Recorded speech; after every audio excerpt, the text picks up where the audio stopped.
오늘 저희들 읽은 말씀은 출애굽기 23장 14절부터 17절입니다. 제가 읽겠습니다. 너는 매년 3번 내게 절기를 지킬지니라. 너는 무교병의 절기를 지키라. 내가 내게 명령한 대로 앞별에 정한 때에 이래 동안 무교병을 먹을지니 이는 그달에 내가 애굽에서 나왔습니다. 빈손으로 내 앞에 나오지 말지니라. 맥주절을 지키라. 이는 내가 수고하여 밭에 뿌린 것에 첫 열매를 거둠이니라. 수장절을 지키라. 이는 내가 수고하여 이룬 것을 연말에 밭에서부터 거두어 저장함이라. 내 모든 남자는 매년 3번씩 주 여호와께 보일지니라. 아멘. 11월은 감사의 달입니다. 지난 한 해를 뒤돌아보고 하나님께서 주신 은혜를 생각하고 감사를 표현하는 달입니다. 오늘날 같은 추수감사절 의식은 뉴잉글랜드역의 처음은 청교도인들로부터 시작됐다고 알려져 있는데요. 사실은 구약에 있는 이스라엘 백성들로부터 뿌리를 두고 있습니다. 이스라엘 백성들은 곡식을 거둘 때 되면 그 첫 곡식을 가지고 하나님께 나와 예물로 드리고 감사 예배를 드렸습니다. 그리고 이웃들과 나눠 먹곤 했습니다. 그 첫 번째 모습이 오늘 읽은 출애굽기 23장에 나옵니다. 모세가 설교해요. 여러분이 곡식을 거두게 되면 그것을 가지고 성전에 나와서 예배를 드리고 그리고 이웃들과 나눠 먹으라고 권면합니다. 이스라엘 사람들이 곡식을 3번에 걸쳐서 대체로 곡식을 거두었습니다. 태양력, 우리가 사용하는 태양력에 의하자면 3월달경에 보리를 거두어 드렸습니다. 그 첫 보리 거둔 것을 가지고 성전에 갔고요. 예물을 드리고 감사 예배를 드렸습니다. 그리고 그것을 가지고 이웃들과 나누며 함께 먹었습니다. 이거 첫 겉을 나눴다 하고 초실절이라고 그렇게 명칭합니다. 이때가 무교병의 절기하고 비슷했어요. 애굽에서 나온 것을 기념하고 누룩 넣지 않은 빵을 먹는 절기 있잖아요. 그 절기와 이렇게 비슷했기 때문에 무교병의 절기라고 그렇게 부르기도 했습니다. 태양력으로 5월달이 되면 밀을 거두어 드릴 수 있었습니다. 그 밀 추수한 것을 가지고 하나님께 나아가 예물 드리고 하나님께 예배 드렸어요. 감사 예배 드렸어요. 그리고 그것을 가지고 이웃들과 나눠 먹었습니다. 이때를 칠칠절이라고 부르기도 했습니다. 요 무렵에 보리를 마지막 이제 추수할 때가 그 무렵이래요. 그래서 한국말로 번역할 때 맥추절이라고 그렇게 번역하기도 했는데 요즘 구약학자들 말로는 그 맥추절은 정확한 것은 아니라고 합니다. 어쨌든 한국 성경에는 그렇게 맥추절의 시기라고 적혀 있기도 합니다. 마지막 세 번째는 9월경에 과일나무에 그 과일 열매를 땄고요. 그리고 밭에 다른 곡식들을 거두어 드렸습니다. 그리고 그것을 가지고 하나님께 예물 드리고 감사 예배 드렸고요. 그다음에 집에 돌아와서 이웃들과 나눠 먹었습니다. 그리고 나머지 곡식들은 창고에 넣어놨어요. 거두어 드린 것을 창고에 넣는다. 그래서 수장절이라고 명칭하기도 했습니다. 이렇게 3가지 절기가 있었어요. 이 절기를 때마다 이스라엘 백성들이 하나님께 나와서 예물을 드리라고 권면합니다. 특히 이를 남자들이 그 집안의 가장들이 했어야 합니다. 첫 곡식을 가지고 가고 그리고 하나님께 동물로 잡을 제물로 드릴 동물을 갖고 성전에 왔습니다. 그래서 동물은 동물대로 잡아서 태우고요. 예물을 드리고 그리고 하나님께 감사 예배를 드렸습니다. 그리고 난 다음에 집에 돌아와서요. 자기들이 거둔 곡식들을 가지고 이웃들을 이렇게 나누어 먹었습니다. 이웃들을 초청했습니다. 고아, 과부, 레위인, 그리고 나그네들 빠지면 안 되죠. 약자들, 사회적 약자들 집안에 초토해서 같이 풍성하게 먹었습니다. 그러니까 그때는 기쁨의 시간이에요. 감사의 시간이에요. 그래서 그 감사의 시간이에요. 일종의 축제 같은 분위기입니다. 우리 한국말로는 절기로 나왔는데 이런 것 때문에 영어는 페스티벌로 번역이 되었습니다. 이런 식으로 이스라엘 백성들이 구약시대 때부터 절기를 지켰습니다. 이런 모습이 청교도인들에게 전해진 것이고 청교도인들이 이곳에 왔을 때 처음으로 가을에 곡식을 거두고 난 다음에 감사의 식탁을 나누게 된 겁니다. 이렇게 생각해 보면 추수감사절의 키워드는 감사와 기쁨입니다. 이스라엘 백성들도 자기들이 거둔 곡식을 가지고 하나님께 감사드렸고 이웃들과 나누면서 기쁨을 누렸습니다. 그걸 청교도인도 또한 그렇게 했습니다. 그런 정신은 우리들에게도 이렇게 전해집니다. 그래서 우리들 전해집니다. 그래서 우리들 마음속에도요, 이게 추수감사절 하면 떠오르는 그 이미지가 있어요. 그 감사하고 기쁜 그런 이미지입니다.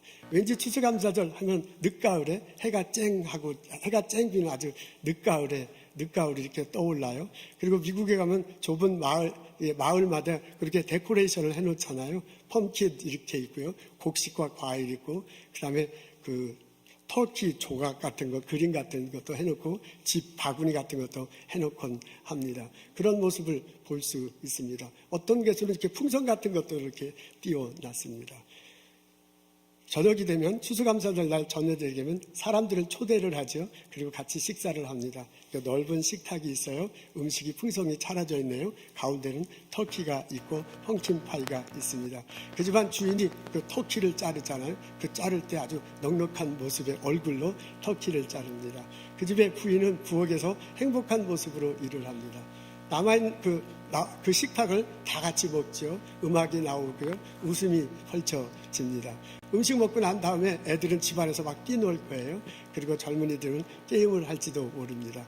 어른들은 차를 마시면서 그 모습을 보고 행복해하고 있습니다. 그게 우리가 추수감사절 하면 떠오르는 그런 이미지입니다. 추수감사절 하면 우리 마음속에 떠오르는 것은 감사하고 기쁨입니다. 그게 그것의 정신일 것입니다. 그런데 오늘의 본문을 이렇게 축제다라는 눈으로 보는 게 아니고 오늘의 본문을 설교다라는 눈으로 보면 분위기는 완전히 다릅니다. 오늘의 본문은 모세가 설교한 내용입니다.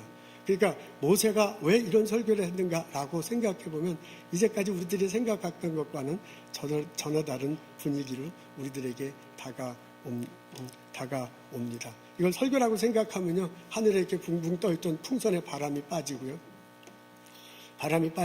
그 다음에 그 추수감사절 때 막 밴드들이 막 악기 불고 그런 것들이 사그러지고요. 그리고 터키를 자는 늠름한 남자의 모습도 사그라들고 맙니다. 이것을 설교로 보면 여러 가지 의문이 있어요. 첫째, 모세의 설교하는 장소가 문제입니다. 여러분, 지금 이스라엘 백성들이 어디에 있습니까? 출애굽장에는 아직 이스라엘 백성들이 가나안에 들어가기 전에요. 애굽에서 나왔어요. 홍해를 건넜어요. 사막을 건너고요. 그리고 가나안 밑에 왔잖아요. 남쪽에 와서 가나안 땅으로 이제 들어가려고 하는 건데 들어가려고 하다가 들어가지 못했잖아요. 정탐꾼 보내고 그것 때문에 막 이스라엘 사람들이 혼동되고 이런 위해서 우왕좌왕하게 됩니다. 이 일로 하나님께서요, 이스라엘 백성들이 가나안 땅으로 쉽게 진입하는 것을 허락하지 않았습니다. 그걸로 인해서 이스라엘 백성들은 계속해서 막 거의 40여 년 동안 시내 반도에서 방황하는 시기를 지낼 수밖에 없었습니다. 그런 때야, 바로 그런 장소예요.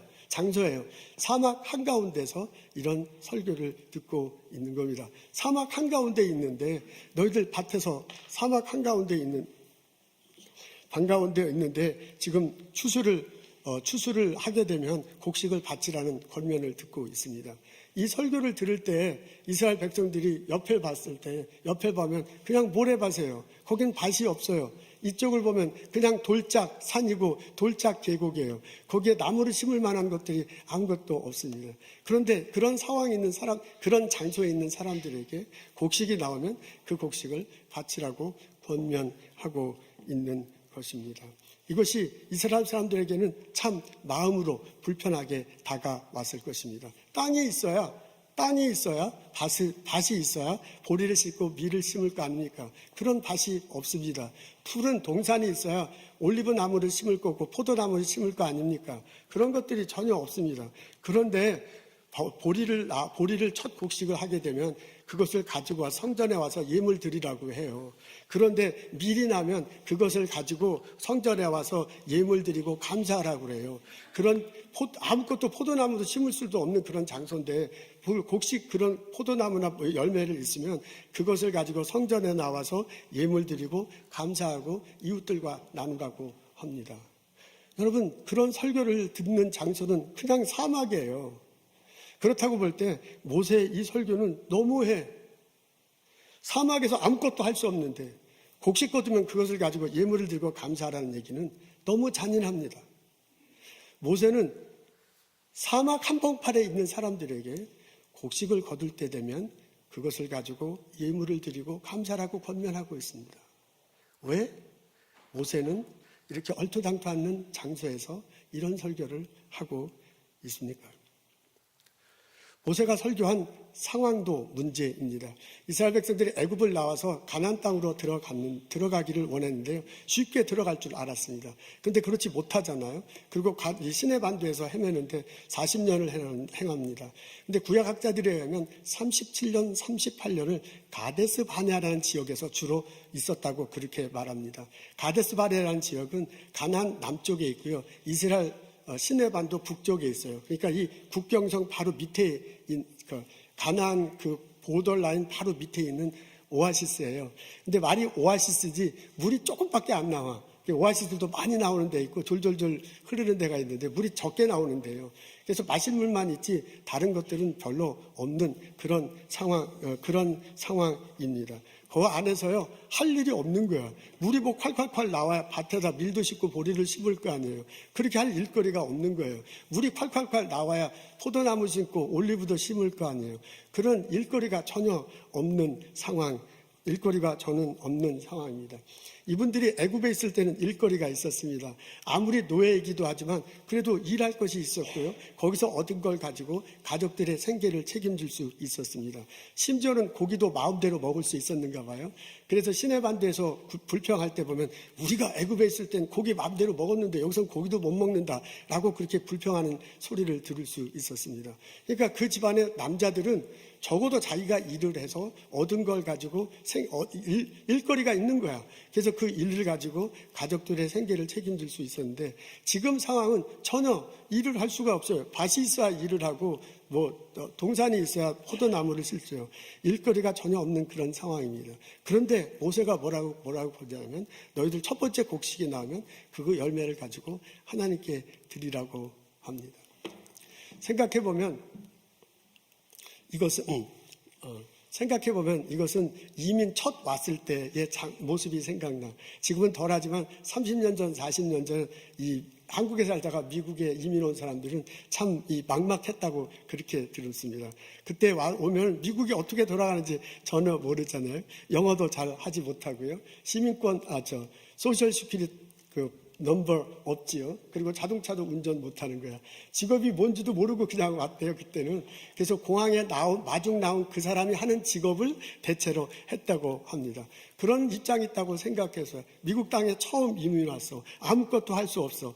그리고 그냥 집에만 앉아있는 그때 가장의 심정을 생각해봐요. 일을 하고 싶어도 일을 못하는 거야. 일거리가 없는 거야. 그런 사람에게 감사 예물을 드리라는 것과 아주 비슷합니다.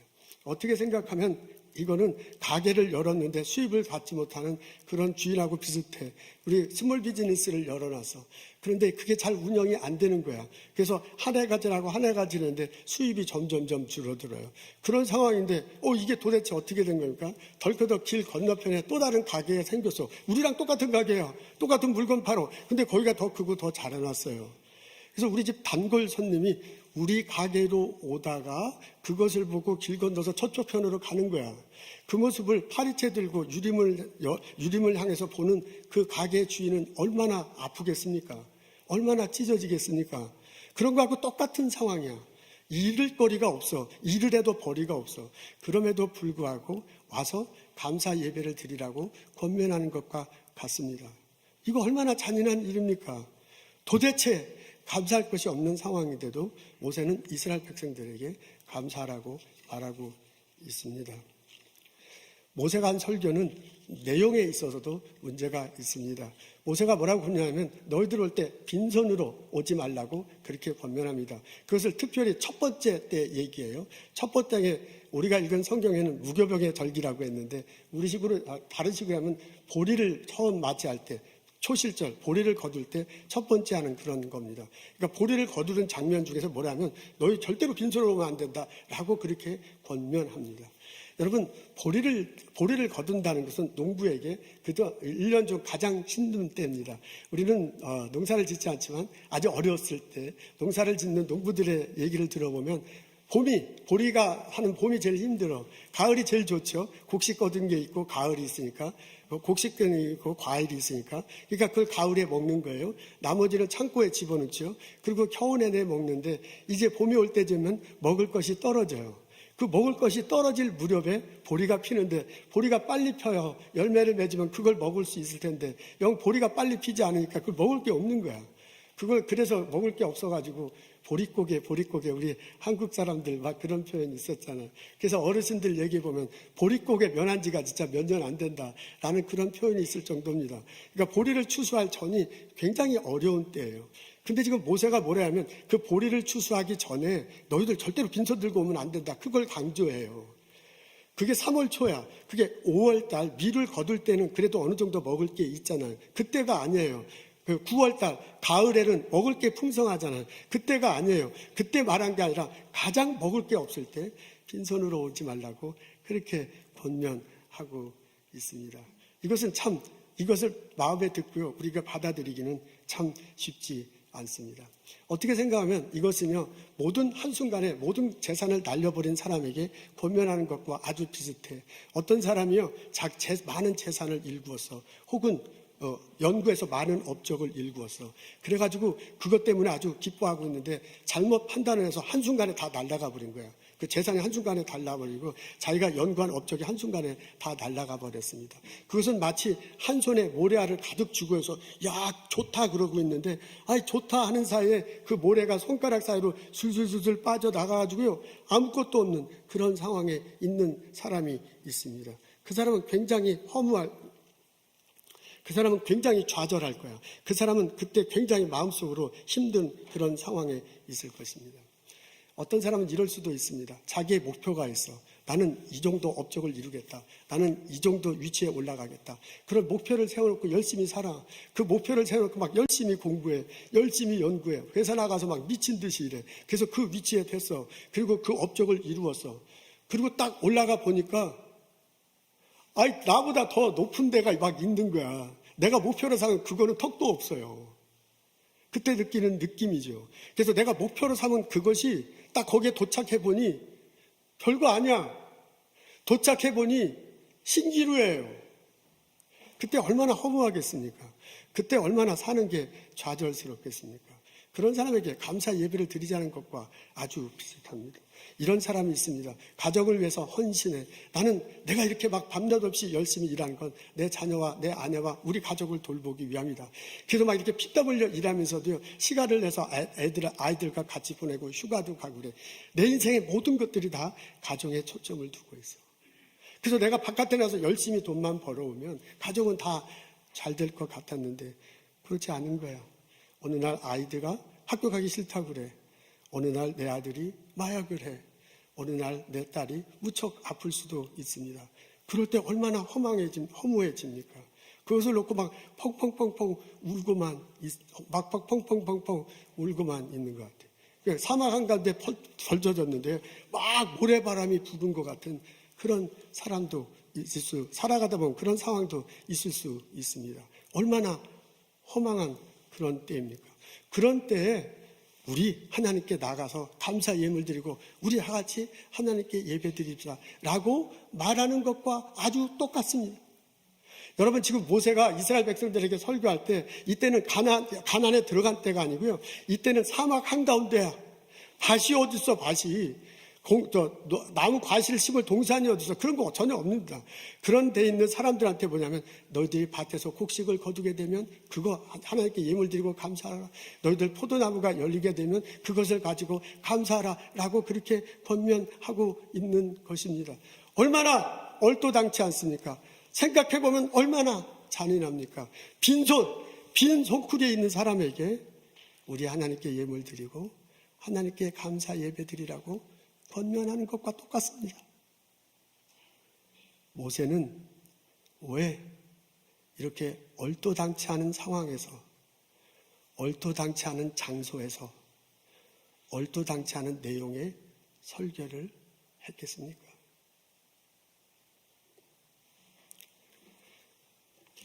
모세는 이스라엘 백성들이 어떤 상황에든지 하나님을 섬기며 살기를 원했습니다.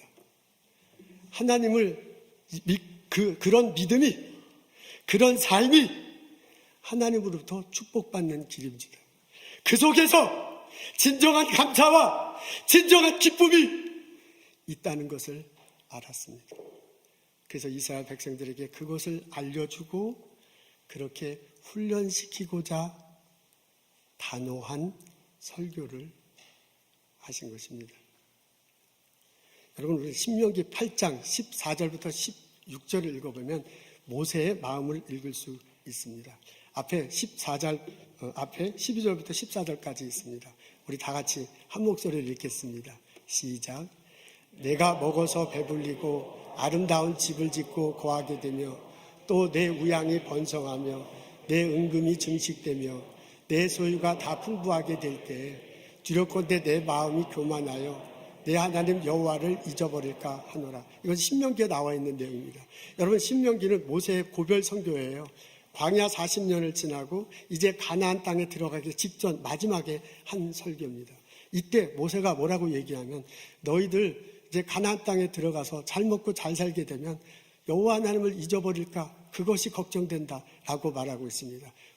양과 소가 많이 있어요. 아름다운 집을 거하게 돼요. 그렇게 되면 이제 먹고 살만하니까 하나님을 잊어버리게 되면 가나안 땅에 있으면 그렇게 되면 어떻게 될까 그것을 걱정하고 있습니다.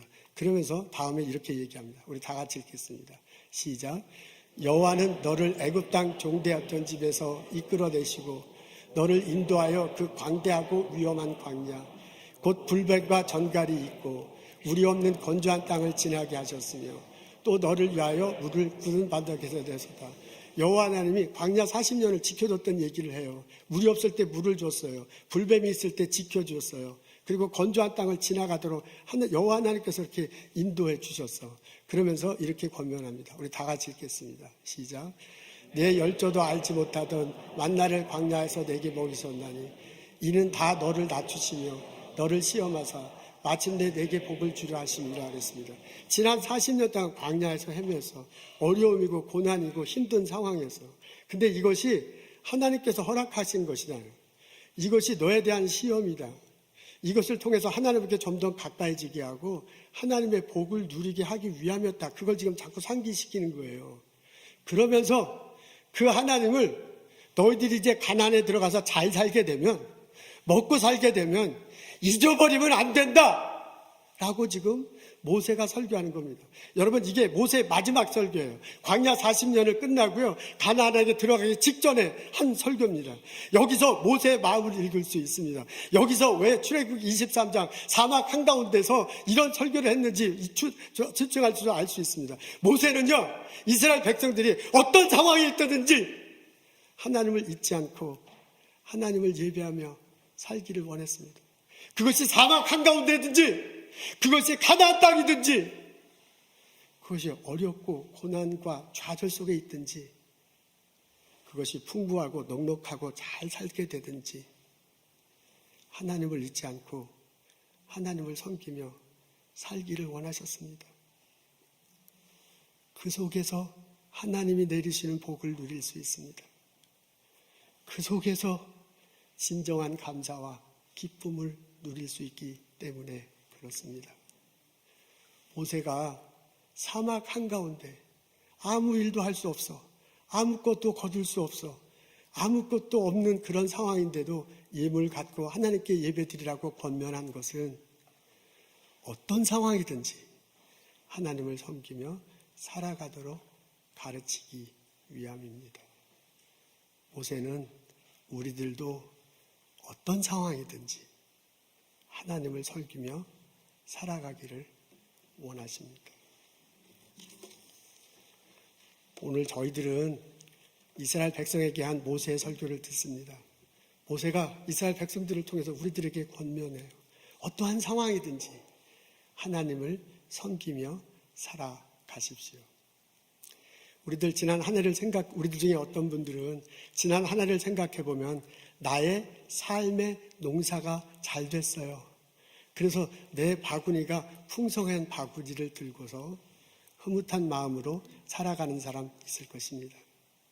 아마 우리 중에 어떤 분들은 지난 한 해 동안의 삶의 농사를 생각해 볼 때 별로 거둔 것이 없어. 그래서 텅 빈 바구니를 들고 씁쓸해하면서 요즘을 보내는 사람도 있을 것입니다. 마치 사막 한가운데 던져진 것 같아. 햇빛은 쨍쨍쨍 내려쳐. 어디로 가야 될지 몰라. 이리저리 헤매다 보니 막 목이 말라서 물을 찾아. 근데 샘물이 어디 있는지도 잘 모르겠어. 근데 막 그 앞에 모래, 바람이 막 휘몰아치고 있는 상황, 그런 상황에 있는 사람도 있을 것입니다. 그분에게도 모세가 권면해. 하나님께 감사하십시오. 하나님께 나와 예물 드리고 예배 드리십시오. 모세는 우리들에게 말씀하세요. 어떤 상황이든지 하나님을 섬기십시오. 지금 우리가 겪는 어려움은 하나님이 허락한 시험이고 우리를 낮추게 하고 우리를 훈련시키기 위함입니다. 그 고난을 통해서 하나님은 우리로 하여금 예수님을 찾게 하고 예수님으로 이끌어가게 하십니다. 그리고 그 고난을 통해서 하나님은 예수님을 만나게 하시고 예수님 안에서 영혼의 생수를 마시게 하시고 예수님 안에서 하나님이 주시는 복을 누리며 살도록 허락하십니다. 그게 하나님이 원하시는 것입니다. 제가 어렸을 때는 부천이라는 시골에서 살았는데 저희 아버님이 담임 목사님이셨어요. 교회가 있고 사택이 있는 여기 살았는데 우리 교회하고 사택 사이에 펌프가 있었습니다. 우물이 있고 펌프가 있었는데 그 우물을 너무 길어가지고 펌프를 해서 주로 물을 길어 마셨습니다. 근데 그 펌프라는 게 펌프를 하면 계속 물이 나오는데 펌프를 계속 안 하면 물이 밑으로 쭉 내려가서 안 나오잖아요. 그래서 아무리 펌프를 재도 물은 나오지 않습니다. 그 펌프질에 물을 나오게 하려면 또 물을 집어넣어야 돼요. 그걸 마중물이라고 한대요. 물을 집어넣고 물이 내려가기 전에 막 이렇게 펌프질을 해야 돼요. 그래서 막 하다 보면 물이 올라와서 콸콸콸콸콸 이렇게 쏟아집니다. 우리가 하나님께 예물을 드리는 것은 마중물을 붓는 것과 같습니다. 그렇게 하나님께 예물 드리고 예배 드릴 때 예배 중에 쏟아지는 하나님의 복, 하나님의 은혜를 누릴 수 있습니다. 살아가는 것은 녹록지 않습니다. 참 기쁠 때도 있지만 참 슬플 때도 있어. 참 잘 될 때도 있지만 너무너무 안 될 때도 있어. 어떤 상황이든지 모세는 우리들이 하나님을 섬기며 살아가기를 원하고 있습니다. 나의 삶의 자리에서 하나님이 주신 것 감사하게 구별하고 하나님께 예배를 드리고 하나님께 예배 드리는 나와 여러분 됐으면 참 좋겠습니다. 11월 달은 감사의 달입니다. 지난 한 해 동안 하나님께 주신 은혜를 생각하고 감사를 표현하는 절기입니다. 마음을 다하게 하나님께 예배하며 그 감사를 누리며 나누며 살아가는 나와 여러분 되시기를 주님의 이름으로 축원합니다. 기도하겠습니다. 하나님, 지난 한 해 동안 많은 것들 주심을 감사합니다. 하나님, 지난 한 해 많은 것을 이뤘지만 또한 하나님께 감사드립니다.